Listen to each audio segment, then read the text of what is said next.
Kathie and I love flower arranging, and I have since childhood. When I moved to Columbus, I joined a group called Creative Arrangers, and I learned a lot from flower show judges and people who had really good design ideas for unique arrangements, and I entered flower shows and enjoyed that. But then when I discovered Japanese flower arranging, it gave me a whole new way to look at things, and it became not only a craft and an artistic endeavor, but also a spiritual practice, because when I'm looking at what can I make out of what I have, it slows me down.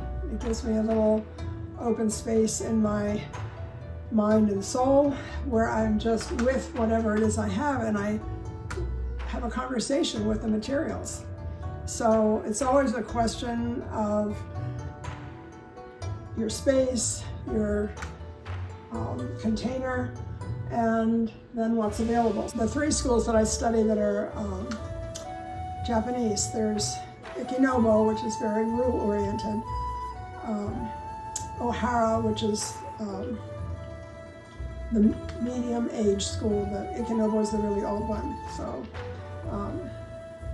Ohara is more floral and garden and lush oriented, trying to recreate a landscape.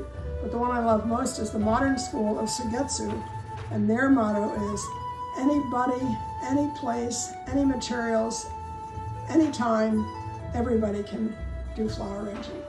So this was the idea from Sugetsu. Just put in what you have that you need that gives you the color. And then another interesting thing about any of these, and also it's a metaphor for life, because if you just turn it a little bit, it looks completely different.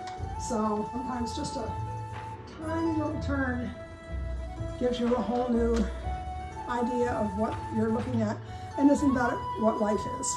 You just shift just a tiny bit your impression, and maybe you open your world to a new idea.